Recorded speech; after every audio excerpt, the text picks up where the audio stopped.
Okay, this is section 1.3, applications of linear equations in one variable. So this is where we start getting into word problems. Now, I know word problems are not everybody's favorite, but I always say there are two types of word problems. The type that you translate given the information in the problem, and then the other type where you have to rely on formulas that are they're kind of formulas that we usually don't use that we have to kind of think about and almost derive out of the air, or at least that's what it feels like. Okay, but these are nice.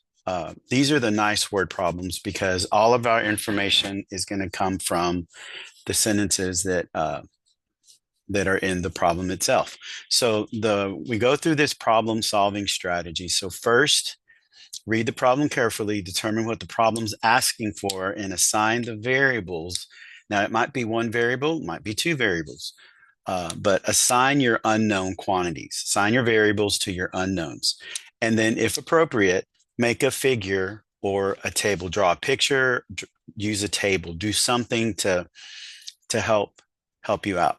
Number two, we write a verbal model. You don't always have to write a verbal model, but it does help because it begins to create your equation that you're going to use to solve. Number three, then using uh, the unknowns, the variables that you assign to your unknowns, you're going to plug those into your verbal model. So write an algebraic equation that represents the verbal model. Then number four, you're going to solve the equation. And then the last step, interpret the solution and check to see if that answer is reasonable. Okay, so I'm going to walk you through now. Uh, I usually, just by default, I usually end up writing a verbal model. You don't have to, but a lot of the times it really does help. So let's look at number one. It says Dee Dee and Alina are two servers at a restaurant. During one shift, Dee Dee made $23 less than Alina. If their combined total in tips came to $205, how much in tips did each make? Okay, now I want to point out where we're going to get our verbal model. And I'm going to try to be consistent. I'm going to underline this in purple. And this is where you get the verbal model. The combined total in tips came to $205. Okay. So this is going to be the verbal model.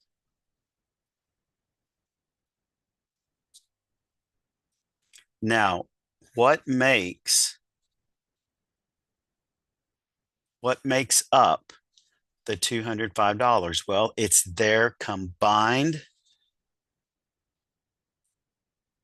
if their combined total in tips. So that means that whatever Dee Dee made plus whatever Alina made, this has to total $205. Okay, so that's my verbal model. All right, now what I have not done yet is assign our unknowns. So here are our unknowns. We have something for Dee Dee, and then we have something for Alina. All right, now this is the information that I'm going to begin to pull my variables from.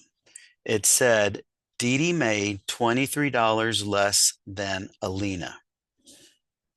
Okay. So this is what's going to help me set up my unknowns. So in order for me to know how much Dee Dee made, she made $23 less than Alina. So in order to know how much Dee Dee made, she has to know how much Alina made. So somebody always gets a single variable. In this case, Alina will represent X. And if Dee Dee made $23 less than Alina. And this is why, if you have not reviewed section one, what was it? Hang on a second, guys. It was the review section. I believe it was section 1.1, right at the end of 1.1. Yeah, so this is the end of 1.1. Okay, at the end of 1.1, we use all of this information. And I told you in the video, I told you this is where we start to develop strategies in order to help us out with word problems. So if you're not sure about this, you might want to go to 1.1 and then scroll towards the end. This is the last part of 1.1. Okay, so you might want to go back and take a look at that. Okay, so it says Dee Dee made $23 less than Alina. So that means that Dee Dee is going to be X minus 23. It's not 23 minus X.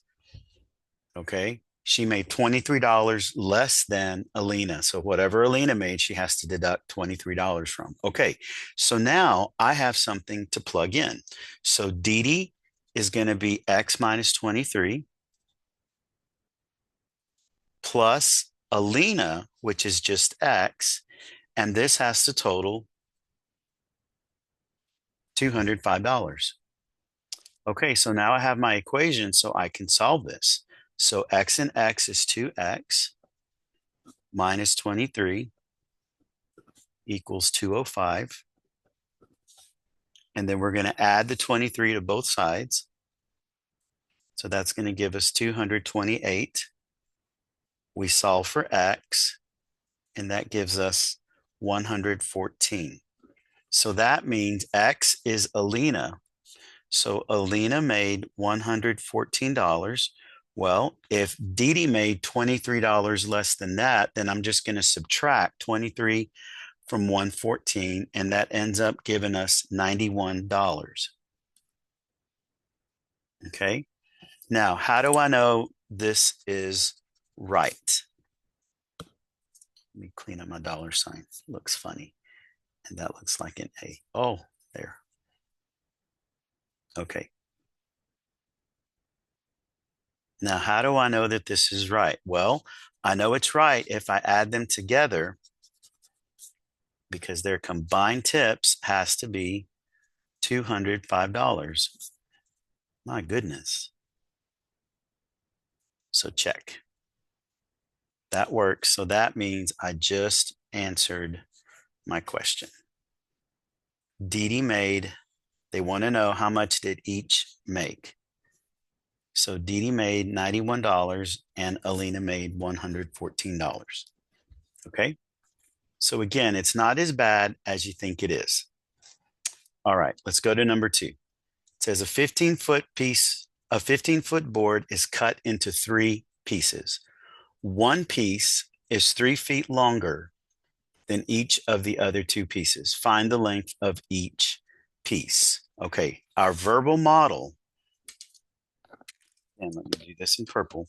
So here's where we get our verbal model. A 15-foot board is cut into 3 pieces. Okay, so if we have 3 pieces, then we're just going to say piece 1 plus piece 2 plus piece 3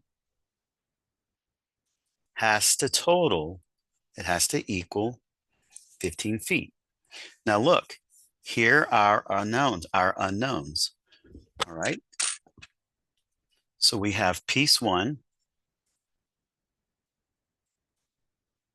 piece 2, and then piece 3.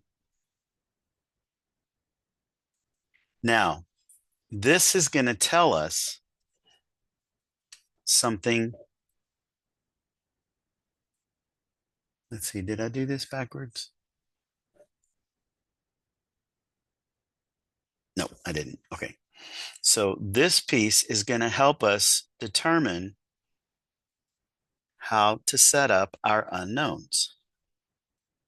Okay.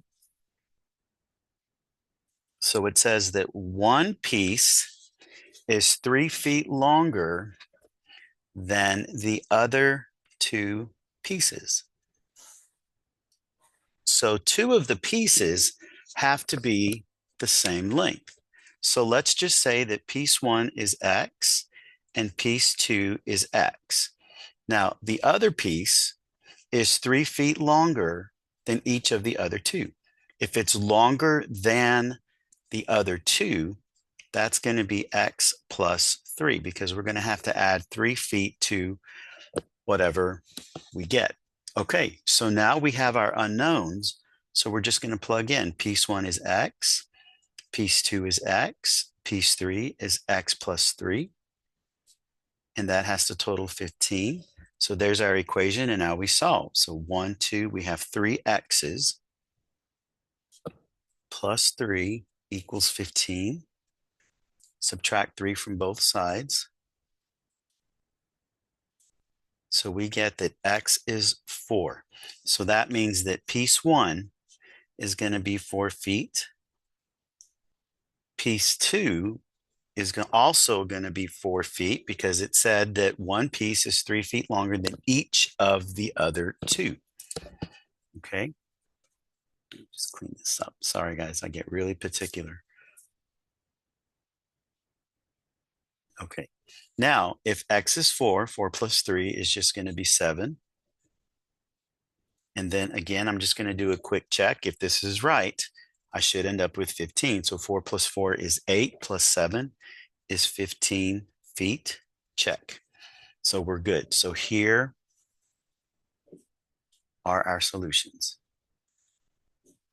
Okay. And then remember, I don't have to worry about putting this in set notation because we are, I believe in ALEKS, whenever you answer these questions, it's going to ask you, what is this piece? What is this piece? And, what is this piece? Okay. All right. Now, remember I told you how I consider there are two types of equations. There's the easy ones and then the ones where you kind of have to think about. Okay, this is one where you have to understand a certain pattern. So when we talk about consecutive integers, consecutive even integers, or consecutive odd integers, this is all going to be based on a pattern. Okay, so let me write this on a separate piece of paper, and then I'm going to attach it to our notes. So hang on just a second. Okay, now don't make fun of my Mickey stuff. Okay, so when we talk about consecutive, let me write this down. So consecutive integers.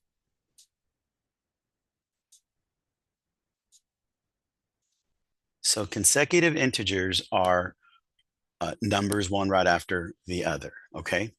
So let's say that it doesn't matter where we start, but let's just say that I start with 8, then the next number would be 9, then the next one would be 10, 11, 12, 13, and so on, okay? Now, if I start with a number, I'm going to start with X, all right? Now, what do I do to 8 to get to 9?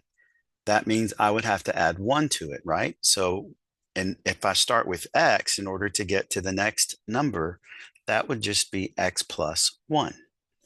Now, what do I do to 8 to get to 10? Well, that means I would have to add 2. So if I start with X, I'm going to add 2.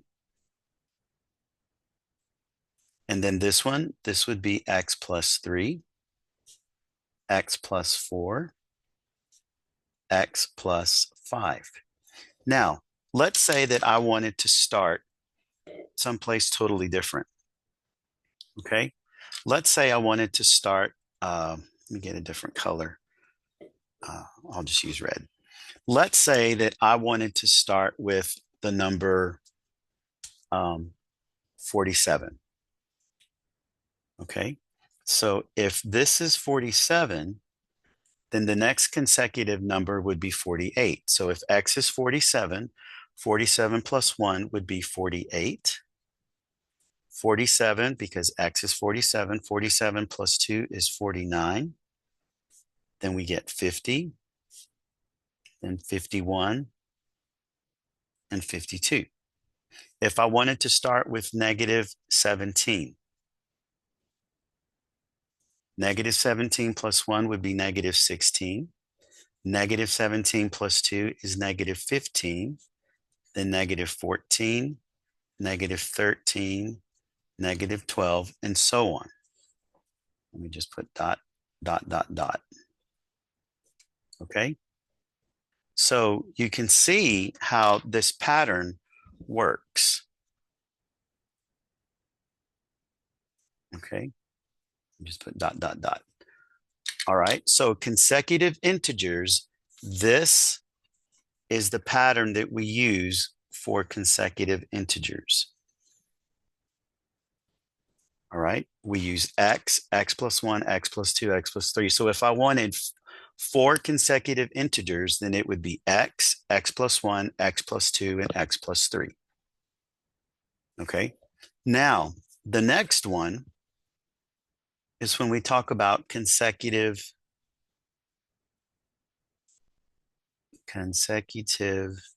even, and then I'm going to put slash odd integers. Now, this is a 2 for 1. Okay, because the pattern works the same for both. Now, if we're looking at even integers, okay, let's pick, I'm just going to randomly pick an even number. Let's just say 22. Then the next consecutive even integer would be 24, and then 26, 28, 30, and then I'm just going to say dot, dot, dot. Okay, then 32, 34, and so on. All right. Now, whatever I start with, I always start with x. So if this is x, now look, what do we do to 22 to get to 24? That would mean that we would have to add 2, right? So that means if I start with x, this is going to give me x plus 2. Now, what do I do to 22 to get to 26? I'd have to add 4. So if I start with x, this would be x plus 4. And then you can see the pattern. This would be x plus 6, x plus 8, then x plus 10, x plus 12, and so on. Okay, now let's pick a different even integer just to show that it works. So let's pick a negative integer. Okay, so let's pick negative 10. So if I start with negative 10 and I add 2, negative 10 plus 2 would be negative 8. Negative 10 plus 4 is negative 6. And then negative 10 plus 6 is negative 4.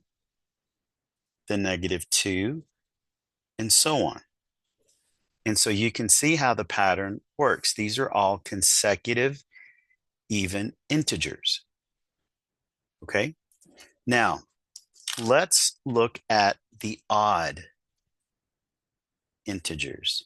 So if I pick an odd number, let's say 7, the next consecutive odd number would be 9, then 11, 13, 15, and so on.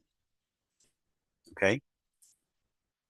And so notice we always start with x. So what do I do to 7 to get to 9? I'd have to add 2.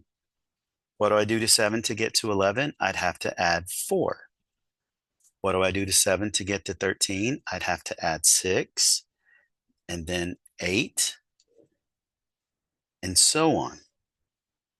Now, again, to prove that this works, let's pick a different odd number. Let's just not even worry about a negative. Let's pick 37. No, let's pick 41. I'm just randomly picking a number, not negative 41. That looks like a negative. Let me erase this. 41. Okay, so if I start at 41, the next consecutive odd integer would be 43. So if x is 41, 41 plus 2 is 43. Then 41 plus 4 is 45. 41 plus 6 is 47. 41 plus 8 is 49. And notice how we are still getting consecutive odd integers. So for consecutive even and odd integers, that's why I said this is a 2 for 1. It's the same pattern for both. Okay? It's the same. Now, I know this looks funny, especially for the odd integers, because we're adding an even number. The 2, 4, 6, 8. So it almost seems like we should be adding x plus 1, x plus 3, x plus, 5. But keep in mind what the pattern is doing is it is skipping every other number. So when you compare it to the consecutive even integers, notice what we skipped. So to go from 8 to 10, we skip the x plus 1. And then to 12, you skip the x plus 3. And then from 12 to 14, we would skip the x plus 5. So the x plus 1 would go here, but we skip it because we want those consecutive even and odd integers. Okay? So you need to keep that in mind. All right. Now,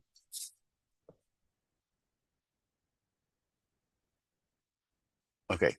So whenever we look at this particular problem, it says the sum of 3 consecutive odd integers is 81. So if I want 3 consecutive odd integers, well, remember, even and odd are the same thing. So if I want the consecutive odd integers, 3 of them, it's going to be x, x plus 2, and x plus 4. Okay, so this is where we get our verbal model. In fact, let's go ahead and identify our unknowns, excuse me. So we're going to say, let's say the first number,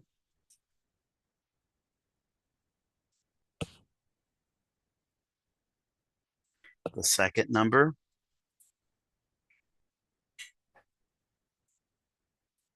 and then the third number.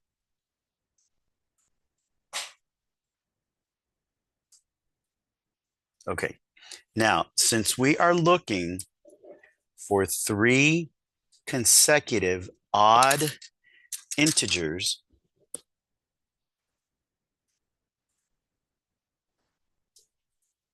okay, then that means, so this is the first number. I'm going to abbreviate first number plus the second number plus the third number. And these 3 numbers have to total 87. Okay. So for 3 consecutive odd, again, let me remind you. So even and odd are the same thing. If I want the first 3, then I want x, x plus 2, and x plus 4. So this is going to be, the first one would be x. The second is going to be x plus 2. And the third is going to be x plus 4. Okay, so that's what I'm going to fill in. X plus 2 plus x plus 4. And that has to total 87.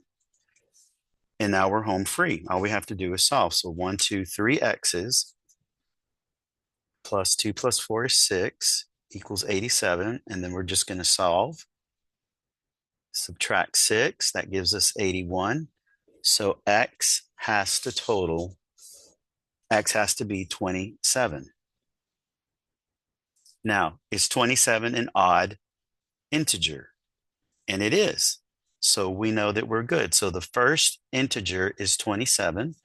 Well, 27 plus 2 would be 29. 27 plus 4 is 31. 27, 29, and 31 are consecutive integers. And then to check, I just add these up. So 1 plus 9 is 10, plus 7 is 17. Carry the 1, 3, 4, 5, 6, 7, 8. That gives us 87. So they do total 87. Okay, so here are our three answers: 27, 29, and 31. Okay, so you might want to make sure you keep this handy. Okay, so you might want to just write it on a separate sheet of paper and on a sticky or something, and just keep it handy. That way, whenever you are working these problems, you know what's going on. Okay, now let's look at number 4. Number 4 is a very common problem that you're going to see that always comes up. In fact, you're going to see this same type of problem come up when we talk about perimeter and when we talk about area. For right now, we're talking about perimeter because these are just equations. When we talk about area, that means we're going to have to be dealing with factoring, and we haven't gotten to that yet. Okay, so let's look at this. It says Angela has a beautiful garden and is adding another flower bed. The perimeter of her garden measures 32 feet. The length of her garden is 4 feet more than twice the width. Find the length and the width of her new garden. All right. Now, the first thing that pops in my mind is draw a picture. So I would probably go ahead and draw a rectangle. Okay. So let's see. Let me just do this. And is this my brown? No, here's the brown. Okay, let me just do this in a different color. All right, so I'm just going to draw a rectangle. Okay. All right, actually, I'm going to have to cut the top off of this because I'm going to need some room to write.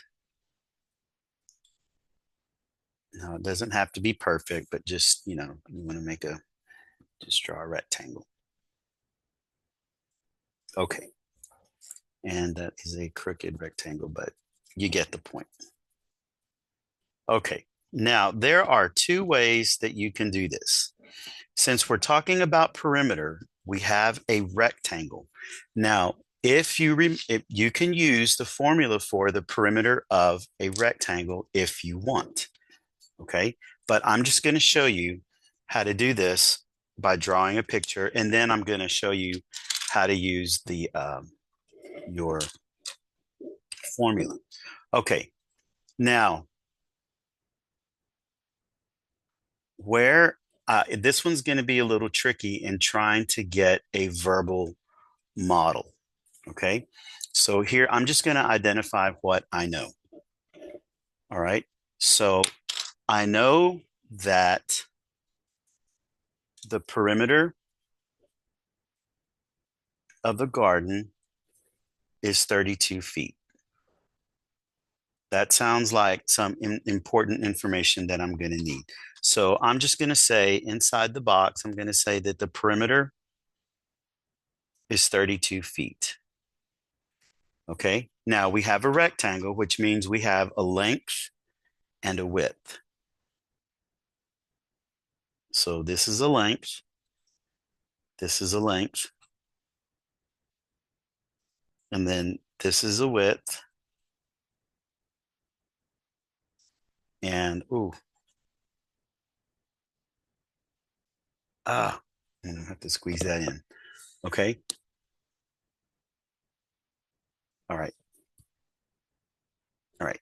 So here we go. Now, this is the other important piece of information that I'm going to need.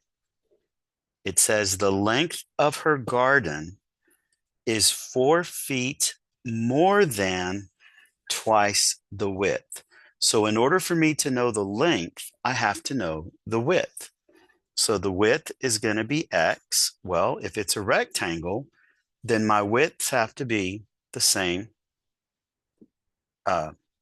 value. Okay. Now the length, this is where we're going to translate. 4 more than twice the width. Remember, back again, I'm going to refer you to section 1.1 at the end. When you have the word than, more than, or less than, this is going to tell you to flip the order. So this says to flip. Okay. So twice the width would be 2x because the width is x, and more means to add, and then 4. So 4 more than twice the width. And then this length has to be the same. Okay. Now remember, perimeter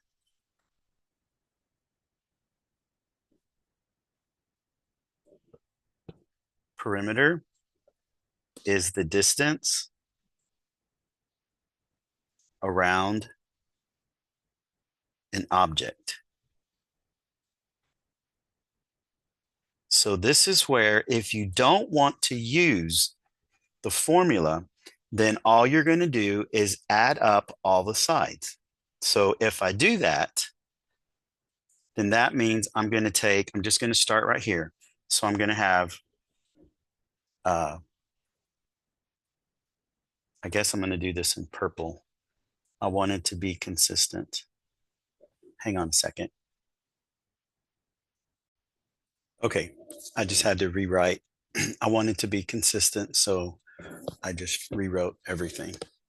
Okay, so we've got the perimeter, which is 32 feet. And then this part gave us the information about the length. So in order to know the length, I have to know the width first. So that means the width would be X. And then we just translated 4 feet more than twice the width. So remember, the word than means that you're going to flip the order. Okay. Now, in this particular case, because it's more than, that means you're adding. If you had said 4 plus 2x, you would have been safe. That would have been okay for you to do. But if it had said that it was 4 feet less than twice the width, then you would have been in trouble if you had said 4 minus 2x. Okay? So remember, commutativity means 2 plus 3 is the same thing as 3 plus 2.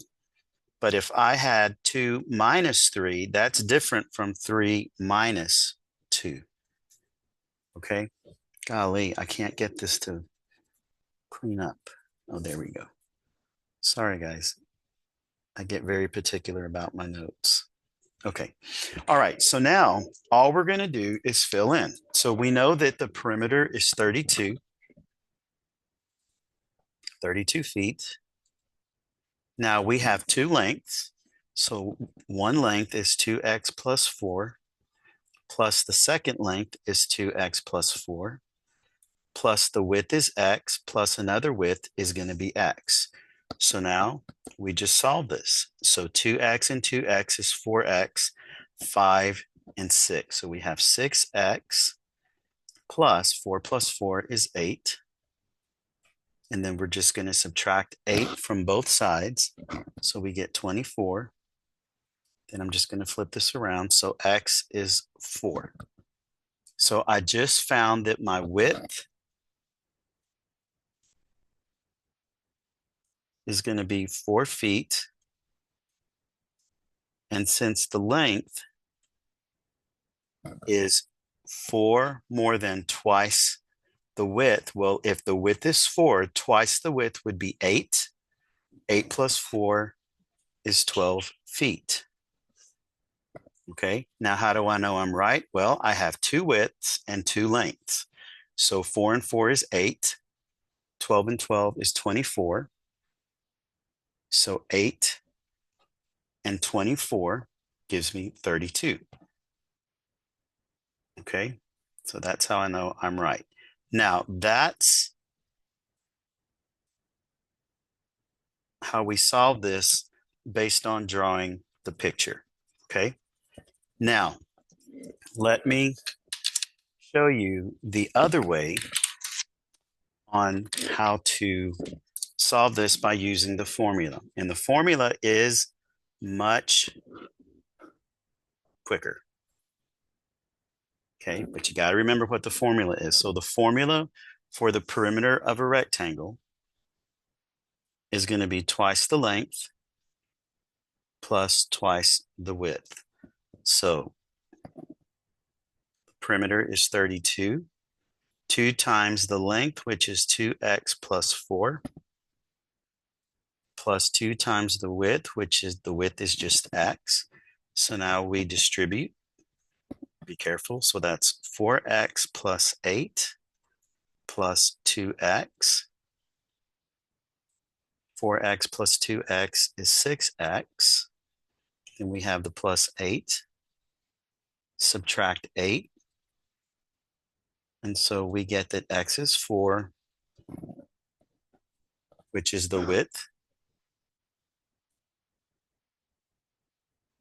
And then the 2x plus 4, well, 2 times 4 is 8, plus 4 is 12.